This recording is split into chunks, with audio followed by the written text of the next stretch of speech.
présenter aujourd'hui une conduite à tenir, que faire, quand, comment et quelle attitude adopter en cas d'exposition à un accident aux produits biologiques.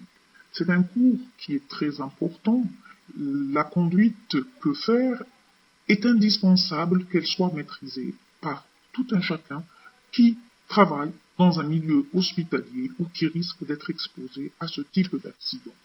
Nous allons nous confiner dans cette présentation à nous intéresser qu'aux risques viraux qui sont liés aux liquides biologiques et ceux qui sont liés au sexe. Donc, il est très important, il est urgent de procéder dans cette étude selon 4 étapes importantes qu'il faut respecter. Premièrement, il faut interrompre le mode de transmission, c'est-à-dire arrêter le risque d'accident.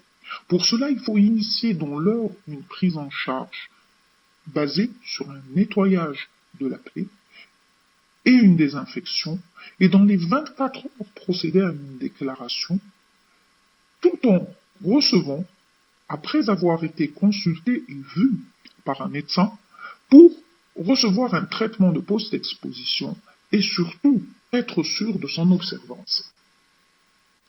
C'est souvent des accidents de travail. Quand c'est un accident de travail, il s'ensuit obligatoirement une déclaration. Elle ne peut se faire qu'avec un certificat médical initial descriptif avec la mention d'un suivi sérologique dans les 6 mois qui vont suivre. Bien sûr, il y a automatiquement, selon les lois de déclaration, une indemnisation s'il y a une séroconversion. Un accident d'exposition au liquide biologique ou au son, c'est un accident souvent professionnel. Mais ça peut être un accident non professionnel et dans ce cas, alors, il sera sexuel. Les principaux agents pathogènes sont au nombre de 3. La prévalence et la gravité se voient surtout avec le mode de transmission du virus de l'hépatite B. En seconde position viendra le mode de transmission du virus de l'hépatite C et en troisième position viendra la transmission du virus de l'immunodéficience humaine. Il faut savoir définir un accident d'exposition au son. Un accident d'exposition au son, c'est toute exposition percutanée ou tout contact avec la peau lésée, les muqueuses de la bouche ou des yeux, avec du son ou un liquide biologique potentiellement contaminé. C'est très important de connaître la définition. Et celle-ci ne peut avoir lieu qu'après une effraction cutanée qui est causée par une piqûre ou une coupure par un instrument souillé, ou bien par contact avec une lésion cutanée préexistante, ou bien sur une muqueuse non protégée. Et c'est souvent le cas des accidents d'exposition au son en milieu de travail. Il y a des circonstances de survenue de cet accident qui vont répondre à des mécanismes. Ça peut être une piqûre, le plus souvent, voire une coupure, voire la projection sur le visage ou les mains d'un liquide biologique. Il en suit, c'est au décours de la réalisation d'un prélèvement ou d'une méthode qui s'entretient, qui est toujours pérenne, qu'il faut oublier, c'est le recapuchonnage des aiguilles, ou c'est lors de la pose ou la dépose d'une perfusion, le retrait d'une perfusion, lors d'une injection d'un traitement, d'une incision, d'une suture ou de la manipulation de sacs à dasserie, lors du transport de ces sacs, lors des mesures de nettoyage ou de réalisation d'une biopsie ou d'une ponction lombaire, et l'aiguille qui traîne souvent sur les paillasses, sur les lits des malades, on s'oublie quand on fait un prélèvement, on laisse parfois le matériel sur. Il faut juste savoir qu'il y a des services où ces accidents d'exposition sont les plus fréquents. C'est au niveau des urgences médicales, au niveau des urgences chirurgicales, dans les services d'infection, dans les services d'ORL, dans les services de gynécologie, dans les laboratoires de microbio et d'hématologie, et dans les autres services de réanimation, de pédiatrie, de médecine interne et de pneumologie. Je voudrais juste que vous sachiez, dans les services de maladies infectieuses, certes, le risque est élevé, mais ce sont des accidents qui sont très peu rapportés, parce que si vous voulez, c'est la spécialité où ils sont pris en charge, où il y a tous les protocoles affichés, où on en parle souvent, on appréhende tellement ces risques que l'on fait vraiment attention. Maintenant, les victimes de ces accidents, c'est le personnel. Ce sont surtout les agents d'entretien, les infirmiers, viennent en troisième position les médecins, puis les étudiants en médecine, puis les agents de maintenance et de surveillance, les incinérateurs et les stagiaires paramédicaux. Alors que faire? Quelle va être notre conduite à tenir? Il faut savoir que notre conduite à tenir, elle va se baser sur des soins dans l'immédiat. En même temps, tout est parallèle. Se fera l'évaluation du risque de transmission, que ce soit pour le sujet qui est la source ou pour la victime. Il faudra bien sûr évaluer et discuter l'importance de la mise en route d'un traitement post-exposition, qui sont des antirétroviraux. Donc bien sûr, il faut savoir quand les instaurer, que instaurer, comment et comment doit être le suivi. Et ce suivi va être basé sur une surveillance qui est très importante. Alors on va commencer par les soins dans l'immédiat. Bien sûr, on a dit qu'il faut interrompre la chaîne de transmission, c'est-à-dire arrêter le geste en cours. Et cela ne peut se faire que par un nettoyage immédiat de la plaie, en recourant à de l'eau et du savon, sans faire saigner la plaie, procéder à un rinçage abondant, à un séchage, puis à l'application d'un antiseptique, au moins 5 minutes, que ce soit de la bétadine, du daquin ou de l'eau de javel diluée à 10% ou de l'alcool à 70%. Maintenant, si c'est au niveau des muqueuses, si la projection s'est faite au niveau des muqueuses, quand c'est une projection au niveau oculaire, rincez immédiatement et abondamment pendant au moins 10 minutes au sérum physiologique, sinon à l'eau, et désinfectez avec un collyre antiseptique. Si c'est une projection au niveau des muqueuses buccales, bien sûr, il faut rincer également abondamment à l'eau et utiliser des bains de bouche à type d'extrime. On aura bien sûr recours à bien sûr, ce sont des expositions souvent en milieu professionnel.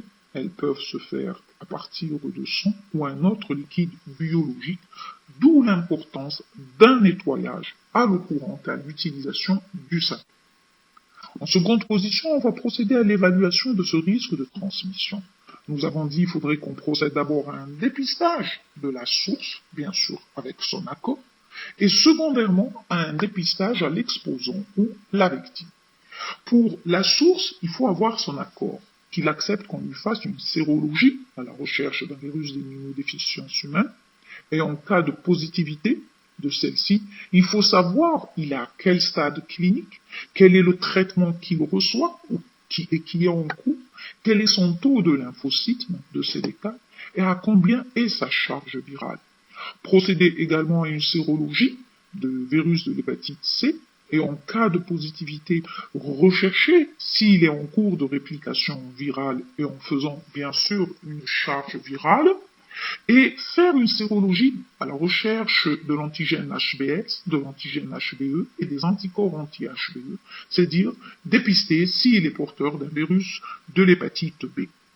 Bien sûr, dans ces situations, il faut savoir qu'il y a un intérêt des tests rapides, mais les tests rapides ne sont pas toujours fiables. Il faut être sûr que ce sont des tests qui ont été certifiés par l'Institut Pasteur d'Algérie. Donc, si je suis devant un patient source, il est porteur soit d'un virus de l'hépatite B, en urgence, je dois procéder à une recherche des marqueurs des antigènes HBS, des anticorps anti-HBC et des anticorps anti-HBS. Si la personne source est porteuse d'une hépatite C, sérologie et marqueur anticorps anti-VHC et le dosage des transaminases des ALAT plus exactement. Maintenant, s'il est dépisté virus immunodéficience humaine, c'est une urgence de confirmation d'un dosage des anticorps anti-VIH, de connaître le taux de CD4 et la charge virale de ce patient. Dans le cas où nous sommes devant une exposition, il faut toujours rechercher des facteurs de risque qui ont favorisé ce risque de transmission de cette pathologie. Il faut connaître le statut du patient, donc de la personne source. Est-ce que son statut est connu? Connaître son comportement, s'il a un comportement à risque. Exemple, les comportements à risque, c'est des groupes de personnes ayant une prévalence élevée pour transmettre ces infections virales.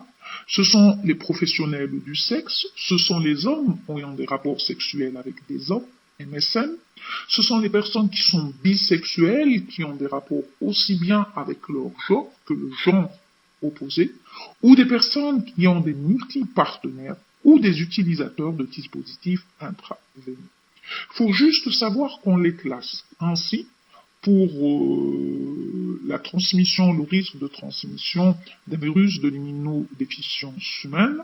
Le risque est élevé quand on a recours à des aiguilles creuses qui ont été destinées à des prélèvements ou en cas de projection au niveau des yeux. Le risque est élevé de contracter cette infection. Le risque est moindre quand ce sont des aiguilles pleines ou des lames d'épice-souris ou des aiguilles d'injection sous-cutanée en intramusculaire et en cas d'une piqûre à travers des gants. Le risque est considéré presque nul quand c'est une aiguille qui a été abandonnée à partir de salive ou des urines ou des fesses ou de la sueur. Mais le risque de transmission des hépatites virales, tout objet qui a été souillé de sang, même abandonné, est à risque de transmission de cette infection.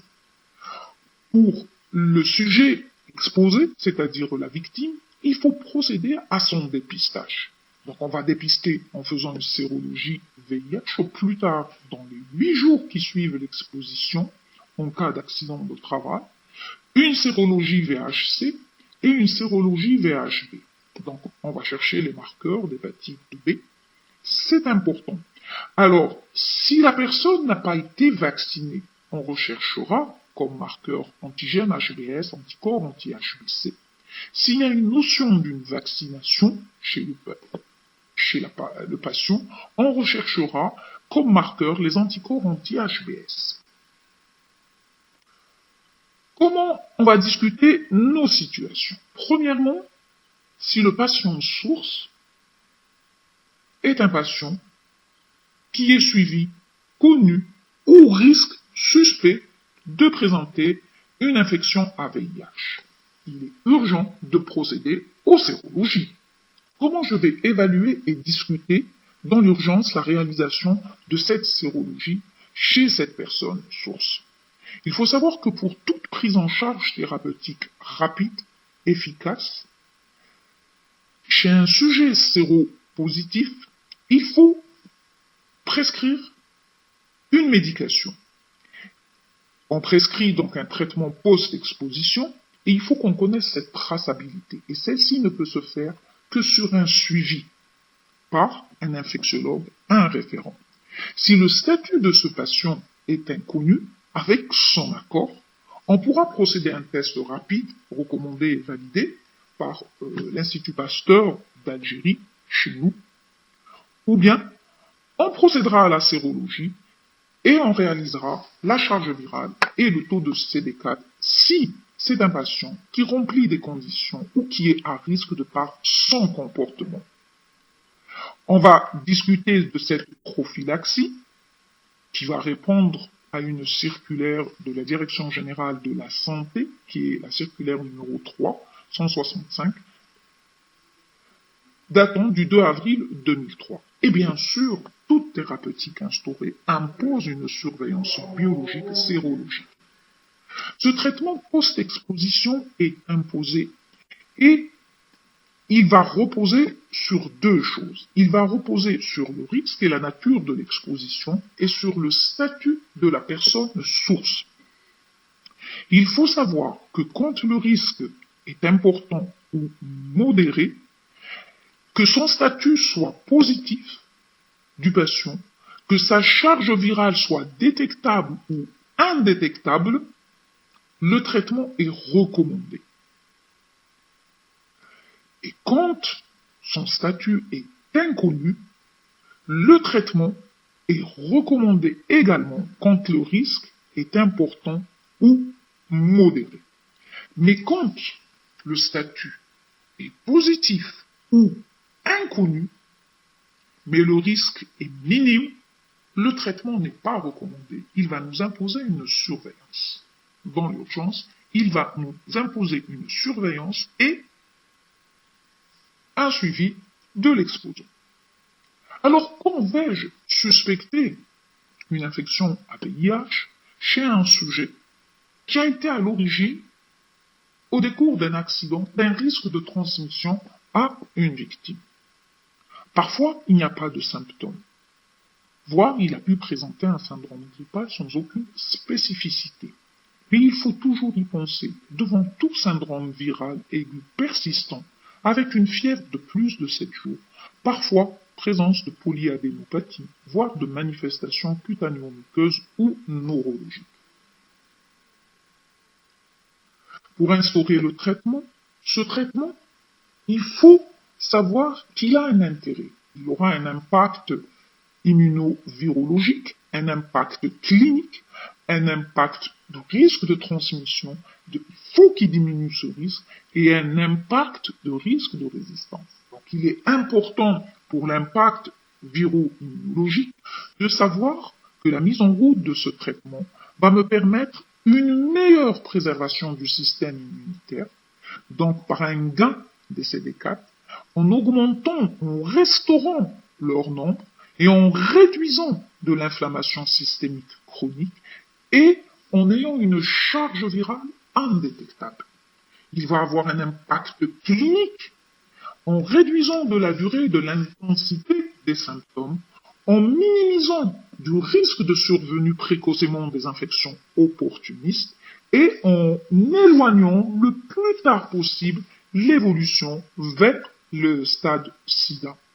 Il va avoir un impact sur la transmission parce qu'il va arrêter cette transmission quand il est prescrit précocement et bien instauré, répondant aux thérapeutiques qui sont indiquées dans le guide national et que sa charge virale est indétectable. Et il va avoir un impact sur le réservoir en diminuant le réservoir par sa rapidité de son initiation pour éviter un passage à la chronicité. Comment vais-je choisir ce traitement? Ce traitement est dicté par le consensus national. On a recours à 2 inhibiteurs nucléosidiques de la transcriptase inverse associés à un inhibiteur de la protéase boostée de la ritonavir ou bien associés à une anti-intégrase. Il faut savoir qu'en absence de grossesse et d'une fonction rénale normale, on a recours à l'association de Truvada et Isenstress. C'est-à-dire, Truvada est une association de 2 inhibiteurs nucléosidiques de la transcriptase inverse. C'est le tenofovir et l'antricitabine. On donnera un comprimé par jour. Et qu'on associera à une anti-intégrase qui est le raltegravir Isenstress, un comprimé matin et soir. Mais si c'est dans le cas d'une femme qui est enceinte ou qui est connue pour insuffisance rénale avec une clairance supérieure à 70 ml par minute ou une insuffisance rénale chronique, alors là, on ne peut pas prescrire le Truvada, on aura plutôt recours à l'association AZT-lamivudine, un comprimé matin et soir, associé à un inhibiteur de la protéase boosté par du ritonavir, c'est dire l'opinavir rito, c'est dire le Kaletra, 2 comprimés matin et soir.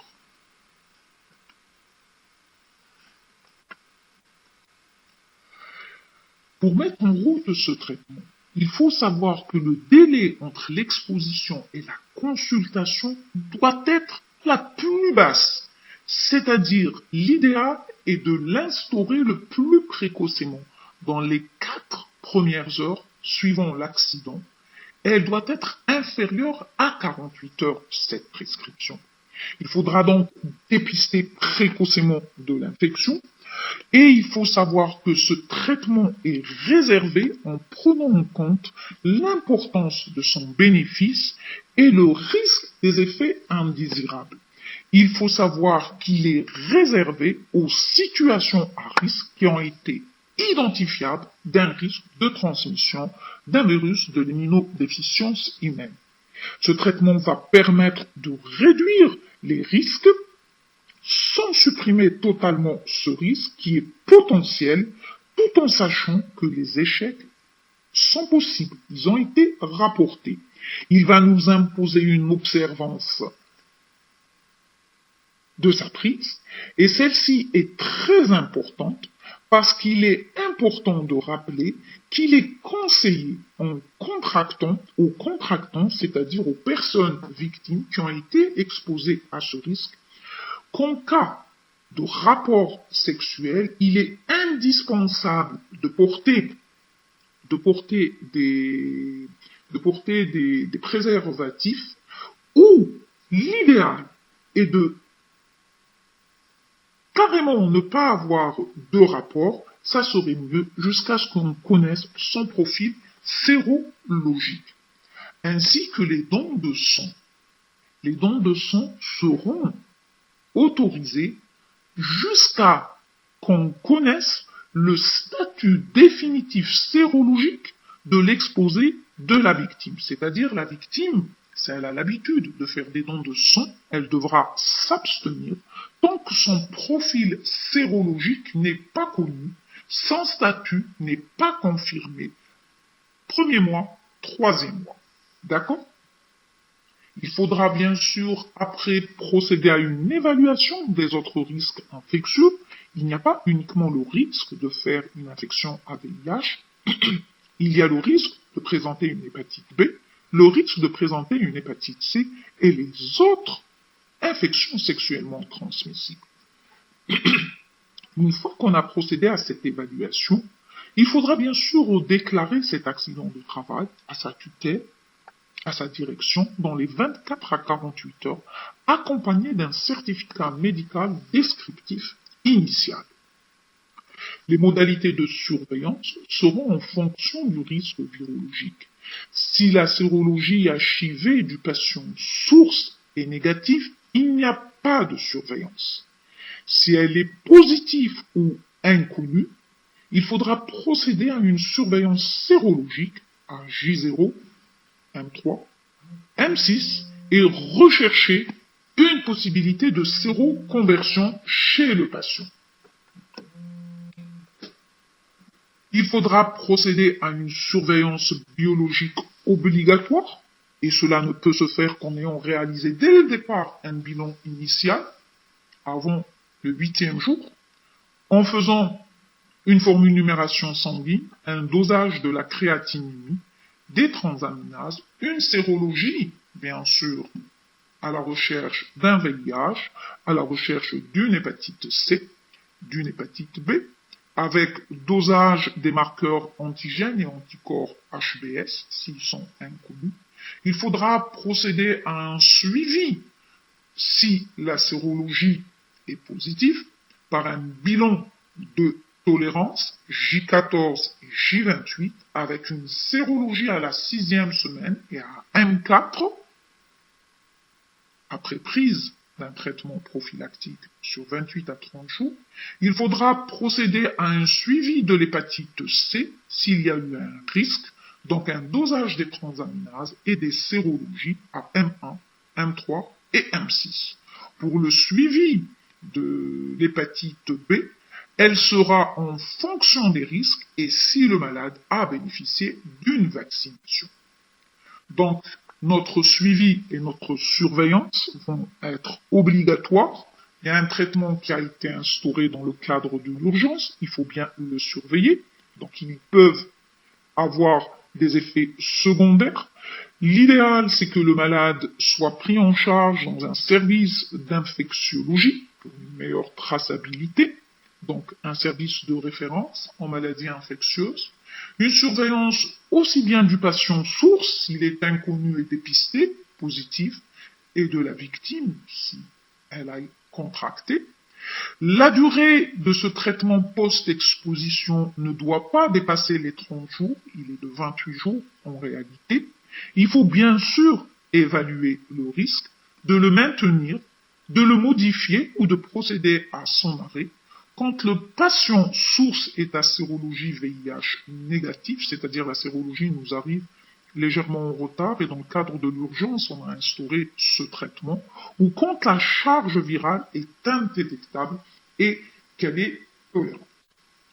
La deuxième situation, c'est que je dois, si le patient source, sa sérologie hépatite B revient positif, si le patient source est connu pour hépatite B, en urgence chez la victime, je dois réaliser le dosage des marqueurs antigènes HBS, anticorps anti-HBC et anticorps anti-HBS.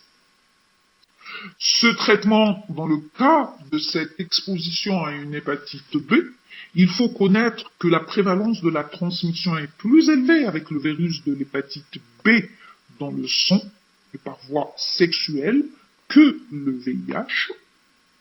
Si la personne exposée est non vaccinée ou non immunisée, importance de la prévention par une sérovaccination, on aura recours à des immunoglobulines spécifiques dans les 72 premières heures et souvent, suivant l'exposition, à la dose de 500 unités en intramusculaire, on aura bien sûr recours à une vaccination anti-hépatite B à débuter dans les 72 heures et à moins de 7 jours de l'exposition, en donnant une première injection de 20 microgrammes en intramusculaire dans le deltoïde et 2 autres injections, une à M1, l'autre à M6, à la même dose. Les indications de cette sérovaccination seront fonction bien sûr du statut de la personne source, selon que la personne exposée, elle a été exposée à du sang, elle n'a pas été vaccinée, ou elle a été vaccinée mais n'a pas répondu, et selon une exposition sexuelle, si elle n'a pas été immunisée au préalable. Et fonction du statut de la personne source. Si la personne source, son statut est positif, et que la personne contaminée n'a pas bénéficié d'une vaccination, elle doit recevoir dans l'immédiat des immunoglobulines, puis elle doit être vaccinée. Si elle a été vaccinée, mais elle n'est pas répondeur, elle recevra bien sûr des immunoglobulines. Si elle a été exposée sexuellement et non immunisée, elle recevra des immunoglobulines et une vaccination. Maintenant, si le statut de la personne source est inconnu, et là, ses fonctions, si elle fait partie du groupe des personnes à prévalence élevée, alors si elle n'a pas été vaccinée, ou c'est au décours d'une exposition sexuelle, et elle est non immunisée, bien sûr, elle recevra ses immunoglobulines avec sa vaccination. Maintenant, si elle a été vaccinée mais non répondeur lors d'une exposition au sang, elle ne recevra que des immunoglobulines. Maintenant, si la personne source, comme nous avons dit, ce statut est inconnu, et il y a un risque de prévalence, elle fait partie du groupe à prévalence faible, c'est-à-dire peu de chances qu'elle puisse transmettre. Si c'est une exposition au sang et la personne n'est pas vaccinée, on la vaccinera. Si c'est une exposition sexuelle et toujours elle n'a pas été immunisée, elle bénéficiera bien sûr de la vaccination. Quand c'est une exposition à une hépatite C, il faut savoir, il est important de connaître certes le statut du patient source, surtout le statut de la personne contaminée, surtout si la personne source est connue. Comme hépatite C, sa vérémie est connue ou que celle-ci est inconnue. Quel que soit le cas, à ce jour, il n'y a pas de traitement préventif contre l'hépatite C post-exposition recommandé. Au plan pratique donc, un suivi sérologique en cas de suspicion de VIH. Si la source, son statut est négatif, il n'y a pas de suivi ultérieur, sauf s'il y a un risque de primo-infection au cours, c'est-à-dire qu'elle fait partie du groupe des personnes à prévalence élevée. Maintenant, si la source a un statut positif ou inconnu, on a recours à un traitement post-exposition avec une sérologie qui sera refaite à M1, c'est-à-dire à l'arrêt du traitement, et à M4. S'il n'y a pas eu de traitement post-exposition, la sérologie sera faite plus précocement, elle sera faite à la 6 semaines post-accident. Maintenant, si c'est un accident d'exposition au son chez un soignant, si un traitement post-exposition a été assuré sur une sérologie positive au départ, celle-ci sera faite à M4. S'il n'y a pas eu de traitement post-exposition instauré, la sérologie sera refaite à M3. Le test de dépistage du VIH doit être régulier pour les populations les plus vulnérables au risque de transmission d'infections sexuellement transmissibles et de VIH. Il faut savoir qu'il est proposé systématiquement devant toute infection sexuellement transmissible et toute prise de risque. Il est proposé également sur la base de données cliniques ou biologiques présentées. On prescrit rapidement et idéalement dans les 48 heures de sa découverte, avec une limitation de l'envahissement des tissus réservoirs, un traitement antirétroviral. Le choix préférentiel en se référant à notre guide national de prise en charge des patients VIH en cas des patients. Il y en a recours au tenofovir associé à l'anthracitabine ou à l'amivudine associée au raltegravir. Il faut insister sur le risque élevé de transmission du VIH au moment de la primo-infection. D'où l'intérêt, vous vous rappelez que je vous ai cité les signes cliniques qu'il faut connaître quand je peux suspecter sur le plan clinique et le plan biologique un risque de primo-infection. D'où l'intérêt des modalités de prévention. Le suivi sérologique en cas d'une hépatite B, tout personnel de santé doit être vacciné et répondeur à celle-ci. Donc, il doit avoir des taux d'anticorps anti-HBS supérieurs à 10 unités internationales. Dans ce cas, il n'y aura pas de suivi.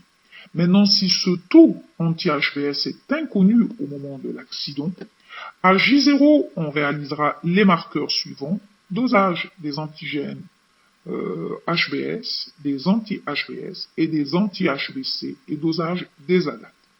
S'il est porteur d'une hépatite B, s'il est porteur d'un virus de l'hépatite B où son statut est inconnu, il faut faire le dosage des ALAT et les marqueurs de l'hépatite B à M3 et M4. S'il y a notion d'une exposition sexuelle, on aura recours au même schéma. Maintenant, pour le suivi sérologique, en cas d'une hépatite C, s'il y a exposition à un sang contaminé. Le dépistage sérologique se fait en urgence. Il faut savoir s'il y a un risque d'hépatite aiguë, d'où l'indication d'un traitement anti-VHC. Si le statut de la personne source est inconnu, on réalisera une sérologie de l'hépatite C, un dosage des ALAT, aussi bien à J0 à la 4e, 6e semaine, à M3 ou M4. Si le statut vérimique de l'hépatite C est positif, on réalisera une PCR à la recherche d'une charge virale à la 6e semaine ou à M.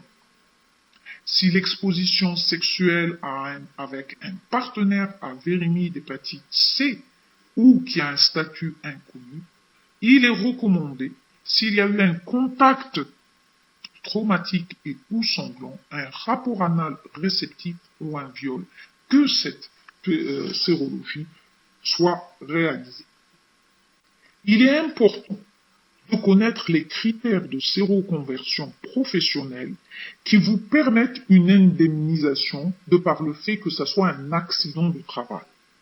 Un statut négatif 8 jours avant et 4 semaines après exposition. Il faut avoir un statut négatif 8 jours avant et 4 semaines après l'exposition.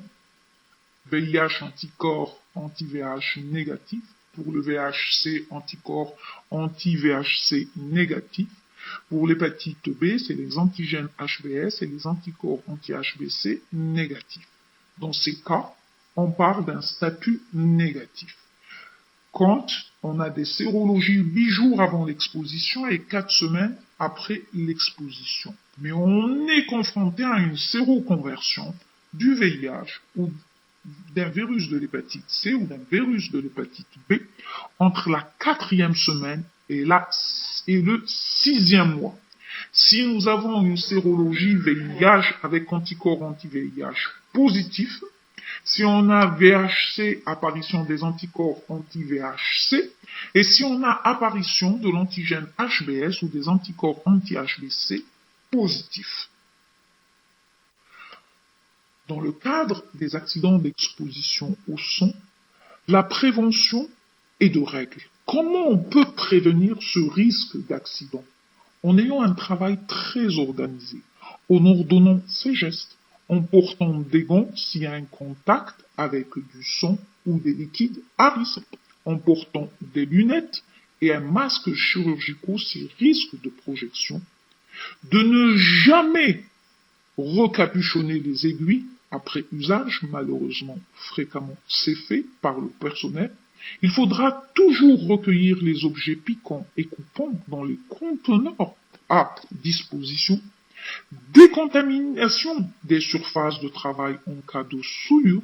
C'est un protocole en vigueur auquel il faut répondre, qui doit être affiché dans toutes les salles de soins. Il faudra isoler le linge contaminé et désinfecter le matériel souillé. Se faire vacciner contre l'hépatite B est très important. Ce sont les mesures de base de prévention contre le risque de contracter une infection virale lors d'un accident d'exposition au son. En cas d'un accident d'exposition sexuelle, le risque est élevé pour le virus de l'hépatite B, le virus de l'immunodéficience humaine, les infections sexuellement transmissibles et le virus de l'hépatite C, surtout chez les hommes ayant des rapports sexuels avec les hommes. En cas de risque d'une infection à virus d'immunodéficience humaine, alors il faut savoir que ce risque varie selon les pratiques. Et c'est un risque qui décroît en fonction que ça soit un acte anal avec éjaculation, un acte vaginal avec éjaculation, un acte insertif, un acte vaginal insertif ou une fellation. Il faut savoir que ces facteurs les facteurs qui augmentent le risque, c'est les charges virales élevées, un rapport violent ou lors des menstruations, en cas de présence de lésions génitales ulcérées et lors d'une éjaculation. On note qu'il y a des facteurs protecteurs, c'est la notion d'une circoncision ou d'un traitement ARV et une charge virale indétectable lors des rapports. Maintenant, si c'est un risque pour une hépatite C, il faut juste savoir qu'il est rare de transmission hétérosexuelle, mais il est élevé chez les homosexuels, surtout en cas d'utilisation également de dispositifs intraveineux. Pour le risque de transmission d'une hépatite B par exposition sexuelle, le risque est très élevé. Et pour les IST, c'est les autres risques. Il faut toujours y penser. Il faut penser au risque de transmission de la syphilis s'il y a présence d'un chancre, d'un chlamydia ou d'une gonococcie. Alors, en cas d'exposition à un accident sexuel, ce risque est apprécié selon le tableau suivant. Il est apprécié en fonction du risque et de la nature de l'exposition et fonction du statut VIH de la personne source. si cette personne a un statut VIH positif, mais sa charge virale est détectable ou indétectable, quand le rapport à risque élevé, c'est un acte anal réceptif, le traitement post-exposition est recommandé. Que sa charge virale soit détectable ou indétectable. Maintenant, quand le statut est positif et la charge virale est détectable, quelle que soit la nature et le risque d'exposition, c'est-à-dire un rapport anal insertif, vaginal réceptif ou insertif et une fellation, également ce traitement est recommandé.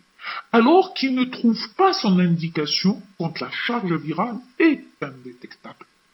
Mais quand le statut VIH de la personne source est inconnu, mais qu'il appartient à un groupe à risque à prévalence élevée, quelle que soit la nature du risque et de la nature de l'exposition, ce traitement est recommandé. Maintenant, si c'est un groupe à prévalence faible, ce traitement ne trouve pas son indication, mais il imposera une surveillance. C'est important. C'est important de savoir que si le rapport n'est pas consenti, ou il rentre dans le cadre d'une agression ou d'un viol, de consulter dans un service de médecine légale afin qu'un certificat sur demande soit fait ou au décours d'une réquisition judiciaire, de même que des analyses ADN et des analyses toxicologiques doivent être réalisées. Le traitement post-exposition est automatiquement recommandé en adressant le patient pour un suivi et une prise en charge dans un service de maladies infectieuses et un suivi psychologique. Quand c'est une autre infection sexuellement transmissible, à type de syphilis, d'infection à gonocoque ou de chlamydia trachomatis, l'antibiothérapie n'est pas systématique. Elle est recommandée s'il y a un viol. Elle imposera une surveillance clinique et sérologique. Si celle-ci confirme l'une de ces infections, une thérapeutique sera instaurée.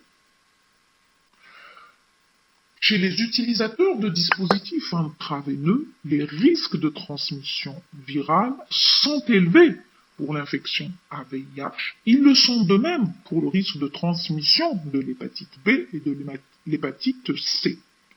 Alors, quand le statut VIH de la personne source est connu et elle est positive, et quand le risque est élevé, c'est-à-dire il y a eu un partage de seringues, que celle-ci c'est plusieurs partenaires, d'accord, le traitement, quand la charge virale est détectable chez la personne source, le traitement est recommandé.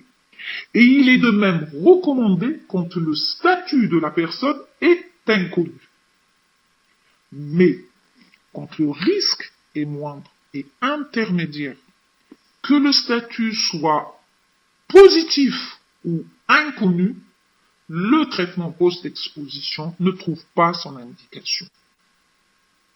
Il est important de retenir l'importance de la contraception dans un cas d'accident d'exposition au son professionnel ou sexuel. Il faut éviter par tous les moyens un risque de grossesse, parce qu'il y a un risque d'infection à VIH, d'une toxicité également potentielle de ce traitement qui va être instauré. On instaurera une contraception mécanique par des préservatifs, voire demander qu'il n'y ait pas du tout de rapport jusqu'à ce qu'on connaisse le profil sérologique de la victime. Et s'il y a un viol, il faut proposer un traitement. C'est le lévonorgestrel. Il va permettre d'éviter qu'il y ait un risque de grossesse. Chez les enfants, en cas d'accident d'exposition au risque d'une infection à VIH, au décours d'une blessure par un matériel, d'une seringue, qui est souvent un motif de consultation aux urgences. Les enfants qui jouent beaucoup dehors, qui jouent au niveau des poubelles, au niveau des quand on jette le matériel médical sans répondre aux normes de mise dans les dasseries ou d'envoyer vers les incinérations, il y a ce risque d'être contaminé. En cas d'une agression sexuelle avec une pénétration, un traitement post-exposition s'impose. Et il s'impose en fonction du niveau de risque, du type de contact, de la blessure, du type d'objet et du statut de la personne VIH ou du statut de l'objet si on doute s'il vient, exemple, d'une clinique, d'un hôpital. Alors là, le profil vaccinal à contrôler, surtout antitétanique. Ce sont des objets contondants qui se sont retrouvés dans la nature, par terre, ils peuvent être soudés. Et il faudra bien sûr ne jamais omettre que tout accompagnement, tout suivi d'un accident d'exposition impose un accompagnement psychologique. Quelle sera notre conduite? La conduite, son niveau de risque pour instaurer un traitement va du risque nul au risque significatif, en passant par l'abstention, par la bithérapie ou la trithérapie. Et il sera fonction du type de blessure, qu'elle soit par simple manipulation, d'une exposition à une muqueuse, d'une effraction sous-cutanée ou d'une blessure profonde. Et il sera en fonction du type de l'objet.